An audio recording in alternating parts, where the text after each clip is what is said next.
Hey everyone, my name is Jonathan Reed Walden. Today I'll be discussing necessary communication skills for intensive care unit nurses.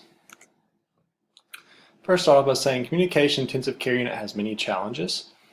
There are many barriers to communication in such a crazy, hectic environment. My experience in this environment is I've been a CV ICU nurse, which means cardiovascular intensive care unit nurse, for over 3 years. What I have learned is ICU nurses must adapt to various situations to achieve proper communication. Topic for today is this presentation will inform you guys of necessary communication skills for intensive care unit nurses in 3 different scenarios. The first scenario is communication techniques during an active ongoing tragedy. The next will be communication techniques after a tragic event has occurred, and the third will be communication techniques with a physician. I'll first start off by talking about communication during a tragic event. Tragic events would mean a rapid response, ongoing cardiac arrest, and CPR in progress. These are times of pure pandemonium and chaos. In 2012, Slater and Associates wrote an article for the American Journal of Critical Care explaining the importance of clear, concise, and direct communication during times of crisis. You need to exhibit clear, concise, and direct communication while keeping the family informed of their loved one's patient health status. They need to know what's going on with their loved one. Also, you need to be clear, concise, and direct when communicating with other members of the healthcare team. One way we do this is by the using of closed-loop communication. What this means is if we are actively coding a patient and the doctor says, hey, we need to intubate this patient, I would say, okay, I'm going to call to get an intubation kit.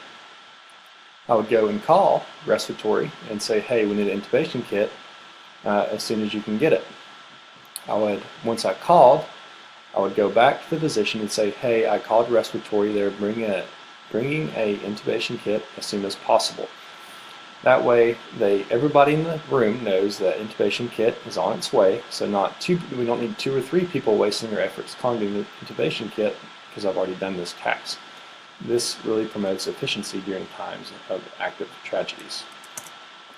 Communication after a tragic event. Tragic events turn people's life upside down. They are events such as a massive stroke, a major trauma, or a patient death. The article published in 2009 by Jasmine in the Singapore Nursing Journal depicts some of these therapeutic communication techniques after a tragic event. One thing we can do is state the obvious and making yourself available. So if you walk outside after a patient has expired and you see their loved ones crying in the waiting room, you can say, I see you're very sad. Is there anything I can do to help? This shows, saying that you are sad states that you recognize their emotions. And then saying that, is there anything I can do to help? Well, show availability and show that you're willing to help them. This shows compassion, and this shows that you do care about their emotions. Joseph DeVito explains nonverbal communication techniques in his book titled Essentials of Human Communication, published in 2017. He says be cautious with nonverbal cues. So if you go out, the patient is expired, and you walk out to the nurse's station and laugh at one of your buddy's jokes, and the patient family member sees you smiling, this would not relay compassion to the family members.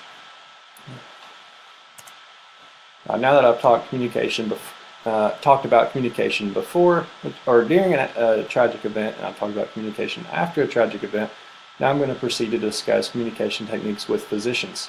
Doctors rely heavily upon us as nurses to communicate patient needs.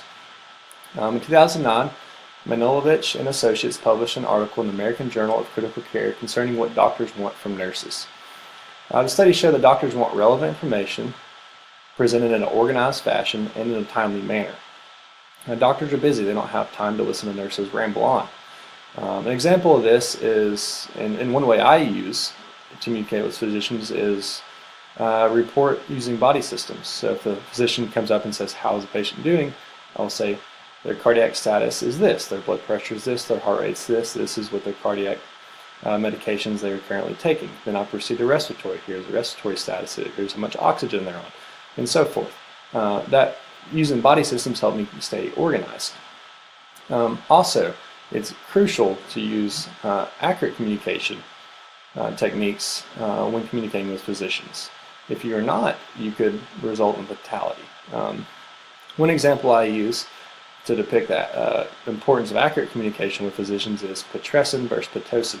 Two drastically different drugs, but they sound alike. So if I call the doctor and he says, hey, give 4 milligrams of pitressin, but it's a noisy environment and I interpret it as 4 milligrams of pitocin, I could kill the patient. If I walk in there and push 4 milligrams of pitocin, the patient would expire.